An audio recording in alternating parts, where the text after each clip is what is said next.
1974 में जब ये न्यूक्लियर ब्लास्ट किया तो as we had discussed in the previous episode कि हम उस समय ना तो मिलिट्री स्ट्रेंथ, ऑफ कोर्स हम पाकिस्तान को हराने में तो माहिर हो चुके थे तब तक, लेकिन तोड़ दिया था बीच में से पाकिस्तान तो अगले 30 साल के लिए शांत कर दिया था। हाँ, हमें चीन को शांत करना था, और वो भी चीन को ऐसे शांत करना था कि दुनिया को बहुत एंटेगनाइज ना कर दे।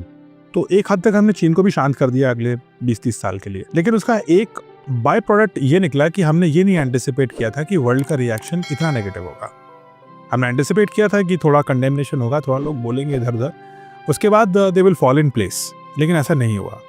सो 1974 में जब हमने टेस्ट किया तो उस समय इसी एक तरह से एंटिसिपेशन और थोड़ा डर भी था। हमने इसको डिले करने की भी सोची थी, बट होमी सेड ना just wouldn't listen. So he did it. And Indira Gandhi then had to face the world now.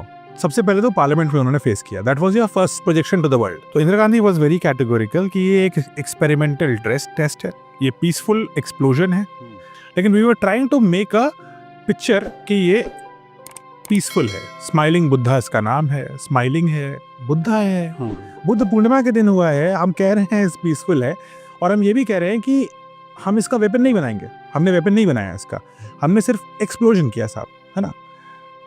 ये भी दुनिया को पता है कि अभी तक हमने इसको डिलीवर करने का मैकेनिज्म भी नहीं बनाया है। मिसाइल नहीं है, क्योंकि हमारे पास मिसाइल नहीं है, बस फाइटर जेट भी नहीं है, हमारे पास बॉम्ब ही नहीं है ना।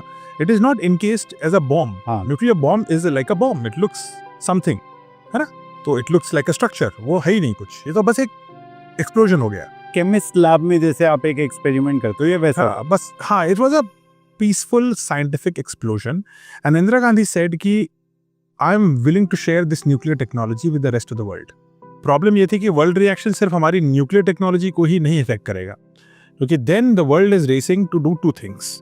एक तो ये कि भारत इस न्यूक्लियर एक्सपेरिमेंटल एक्सप्लोजन को बॉम्ब में तब्दील ना कर पाए, फिर भारत ऐसा कोई भी बम डिलीवर ना कर पाए, और भारत की सिविलियन न्यूक्लियर फैसिलिटी में भी अब हम कुछ हेल्प नहीं करने वाले। बिकॉज लास्ट टाइम जब हमने कनाडा इंडिया वाला सिरस वाला जो मिशन हमने 1960 में हेल्प किया लास्ट टाइम, तब इंडिया ने उसके प्लूटोनियम से तो बॉम्ब बना दिया, तब एक्सप्लोजन कर दिया। So nobody is now willing to help you in civilian. So ना तो सिविलियन में हेल्प करेंगे, वेपन में तो नहीं ही करेंगे, और डिलीवरी मैकेनिज्म भी रोकेंगे, और इससे इंडिया का स्पेस प्रोग्राम भी रुकना शुरू हो गया, क्योंकि है तो वो भी एक मिसाइल टेक्नोलॉजी जैसी चीज। तो इस पूरे चीज का परिणाम सबने देखा।